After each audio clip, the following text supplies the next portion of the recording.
Good morning, America. For our viewers in the West, an assassination stuns the Middle East. Will it spark a wider war? Breaking overnight, one of Hamas's top leaders killed in Iran hours after Israel launched an attack in Beirut, killing a top Hezbollah commander in retaliation for the deadly strike on a soccer field. Kamala Harris issuing a challenge to Donald Trump as she rallies voters in the critical battleground state of Georgia, and looking to flip the script when it comes to immigration, plus when her running mate could be announced. Deadly storms overnight in Georgia, with the severe weather on the move right now. Plus, we're live on the front lines of the Park Fire, now the 5th largest in California history, with 100 million on alert for extreme heat coast to coast. The acting Secret Service director grilled on Capitol Hill. Just like fire somebody to hold them accountable. In the wake of the attempted assassination of Donald Trump, security gaps called a complete failure. Before you pack your lunch, why Boar's Head is recalling an additional 7 million pounds of deli meat. Plus, the new study on processed meat and dementia. And how you can reduce your risk. Good morning, America. We'll have much more on the Golden Girls that are taking over Paris. That is coming up just ahead. It is so great to see Simone Biles and that team, and they do these things that you just can't even, the physics of it, how does it even work? Who knows? Making us so proud. Also this morning, the Senate passing a child online safety bill with overwhelming bipartisan support. We're going to tell you what's in it and what could happen next when it heads to the House. A lot in there for parents, George. There is. First, the breaking news overnight. The leader of Hamas was killed in Tehran while visiting for the inauguration of Iran's new president. This comes shortly after Israel targeted a senior Hezbollah commander involved in this weekend's deadly strike on a soccer field. Our team is spread out across the region, on edge, with fears of more escalation. Matt Rivers starts us off in Tel Aviv. Good morning, Matt.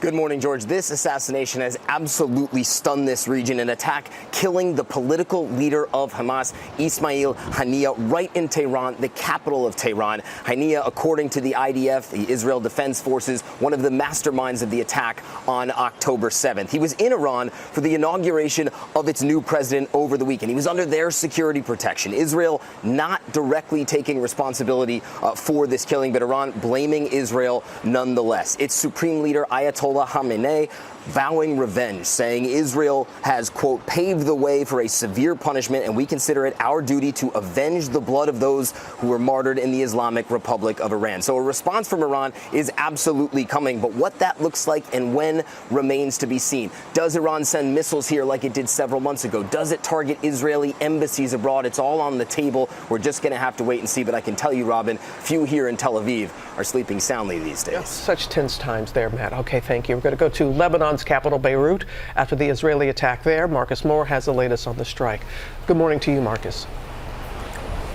Robin, good morning. This was a significant strike happening just before sundown here in southern Beirut, Hezbollah's stronghold. Israeli officials targeting Fouad Shukr. He's Hezbollah's top military commander. And overnight, Lebanese officials saying that a rescue operation was underway at the scene. In a statement, Hezbollah saying that Shukr was in the building at the time of the strike, but they have not said anything about his condition this morning. Israel overnight claiming that Shukr had been, quote, eliminated. Now, according to the Lebanese Red Cross agency, several people were killed and more than 70 injured in the attack. Now, Israel says it was in retaliation for a strike that killed 12 children at a soccer field in the Israeli-controlled Golan Heights over the weekend. Now, Hezbollah is denying any involvement in what happened there. Now, in the past, Hezbollah's leader, Hassan Nasrallah, has said an attack on Beirut will be met with an attack on Tel Aviv.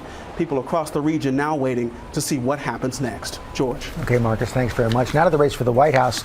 Kamala Harris rallied Democrats in the key battleground state of Georgia last night, issued a debate challenge to Donald Trump as she closes in on her choice of her running mate. Chief White House correspondent Mary Bruce is on the scene in Atlanta. Good morning, Mary. Good morning, Georgia. This was quite a crowd here. Thousands fired up for Harris in this critical state, and it comes as she now has just days to make this consequential decision. Who will be her running mate? As this morning we've learned that Harris and her new VP pick will be out blitzing the battleground states starting on Tuesday. Overnight, Kamala Harris in battleground Georgia, rallying a crowd of 10,000 supporters and challenging Donald Trump to make good on his promise to debate. I do hope you'll reconsider to meet me on the debate stage.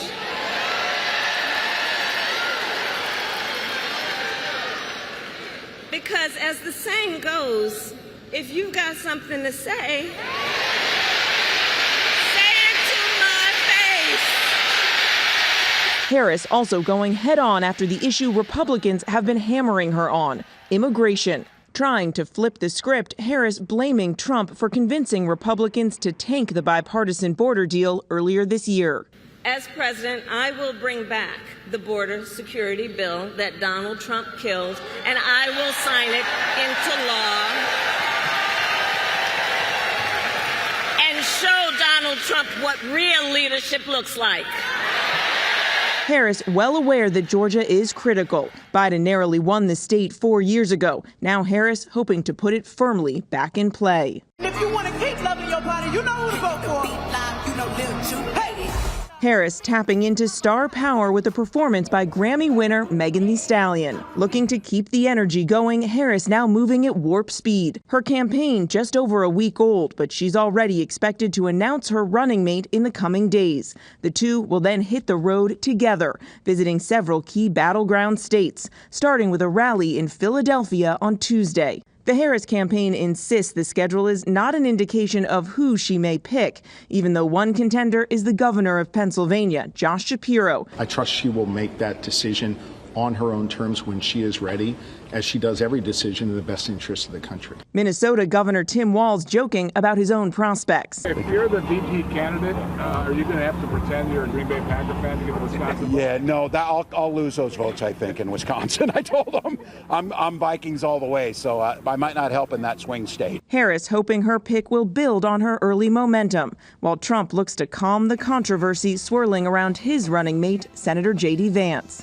Vance under fire for new comments that have surfaced from his past, explicitly attacking the character of people who don't have children. The fact that so many people, especially in America's leadership class, just don't have that in their lives, I worry that it makes people more sociopathic and ultimately our whole country a little bit less mentally stable. Out on the trail in Nevada, Vance taking on the traditional running mate role of attack dog. She is a San Francisco liberal. She is dangerously liberal. And thanks to the people in this room, she is never going to be the president of the United States. Now Trump has been coming to Vance's defense. Vance, meanwhile, says he expected his record to come under intense media scrutiny in these first days out the gate, and he says he doesn't think he's disappointing Trump.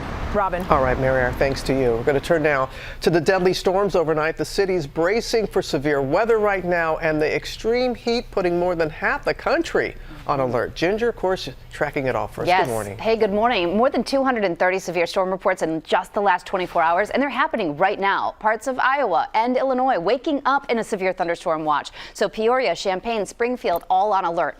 Let's go ahead and see what happened overnight, though. It was a deadly storm in Cherokee County, Georgia, that took a tree into a car and killed a man there. We also saw trees into homes in Statesville, North Carolina. We saw flash flooding back around Nashville area. And today, we're going to see more of that. It's a large area that we're watching for severe storms. Damaging wind is the main hazard, but they're kind of two pockets. The first one is this eastern part, and then tonight, or this afternoon, it starts to develop in eastern Nebraska, western Iowa, and that's for 75+-mile-per-hour winds. Under that ridge that all of those storms are riding, we've had this excessive heat for 3-4 days for some of these folks. Memphis still in an excessive heat warning, as is Greenville, Mississippi, Kansas City. You could feel as high as 115 in these spots. And speaking of hot, we are building the heat back to see records from Boise to Grand Junction, Spokane, and we put Chico on the map because that's where that park fire is. It's going to make fighting that fire even harder as we get to the end of the week, over 100. Tough out there, those 100-degree temperatures and some wet commutes this morning as well. Ginger, thank you. We go now to the west, and the park fire is the 5th largest in California history. It's destroyed nearly 300 structures in its path, and Mola Lenghi is on the scene in Chico, California, where it's also so hot. Good morning, Mola. Well, good morning, Rebecca. The park fire now 18% contained, but still, this is very much a race against time for firefighters. As Ginger mentioned, those extreme triple-digit temperatures moving into the area, that will make conditions on the ground all the more challenging for firefighters. This morning, wildfires wreaking havoc on the West Coast. Thousands of personnel have been battling the park fire for a week, but the fire's steadily growing bigger, becoming the 5th largest in state history. Well, this is just a small taste of what firefighters continue to deal with, these spot fires popping up with the potential of spreading. But the park fire here in Northern California is not the only fire burning. There are dozens and dozens throughout the West.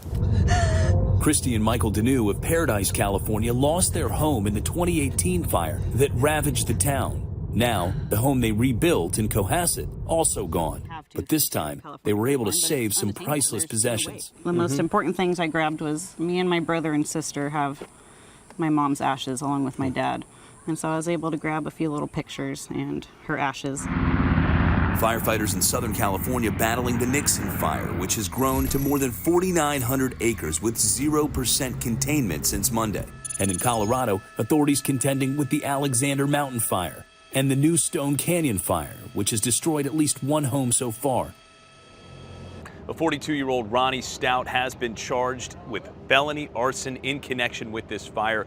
He insists it was an accident, and he is expected to be back in court on Thursday, George. Okay, Mola, thanks. We're going to go to Capitol Hill now, where the acting head of the Secret Service was grilled over the failure to prevent the assassination attempt on Donald Trump. Chief Justice Correspondent Pierre Thomas has the story. Good morning, Pierre. George, good morning. It was a contentious hearing revealing some stunning new lapses in security, including one that could have potentially stopped the attack. This morning, calls from both sides of the aisle for people to be fired at the Secret Service after the attempted assassination of former President Trump. I'm more convinced than ever that there are people who need to lose their jobs because they failed. American people deserve the truth. This coming as the acting Secret Service director, Ronald Rowe, was on Capitol Hill. I have lost sleep over that for the last 17 days, then just like you have. Somebody to and I will hold tell them you, accountable. Senator, I will tell you, Senator, that I will not rush to judgment. Rowe defending his agents, but calling the security gaps that led to the attempted assassination of Donald Trump a complete failure, describing his visit to the scene. What I saw made me ashamed. I cannot defend why that roof was not better secured.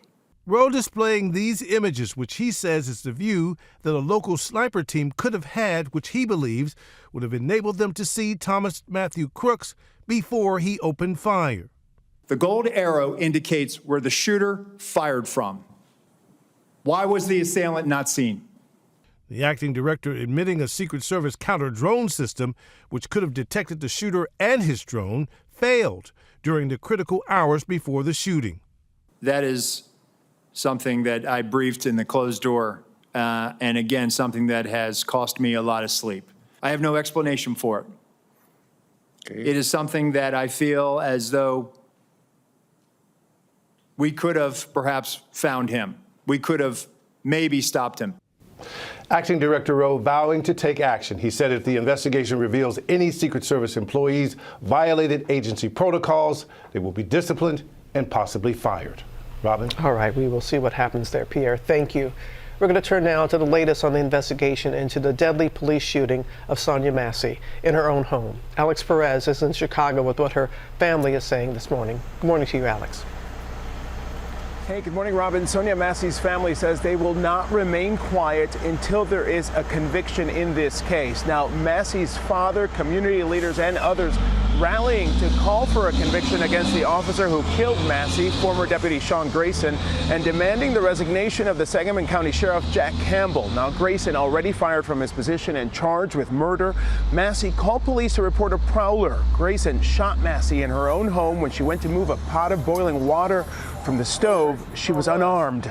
Records show Grayson worked at 6 police departments in 4 years and had been accused of violating policy and filing inaccurate reports in the past. He was also discharged from the Army for serious misconduct and charged with 2 DUIs. Sheriff Campbell apologized to the community for Grayson's actions, but says he will not resign. Grayson remains in custody and he has pleaded not guilty. Rebecca? So much that family has had to go through here. All right, Alex, thank you. We turn now to the Senate, overwhelmingly passing a sweeping package aimed at keeping kids safe online. The bill now heads to the House, and Elizabeth Schulze is on Capitol Hill with more what it means for families. Good morning, Elizabeth. Good morning, Rebecca. It has been decades since Congress enacted major legislation to try to protect kids on the internet before TikTok or Instagram were even invented. But now, with rare and overwhelming bipartisan support, the Senate has passed a landmark bill that would force tech companies to install strict safeguards for users who are under the age of 17. So under the Kids Online Safety Act, social media platforms would be required to filter out harmful posts that could lead to anxiety, depression, cyberbullying, or abuse.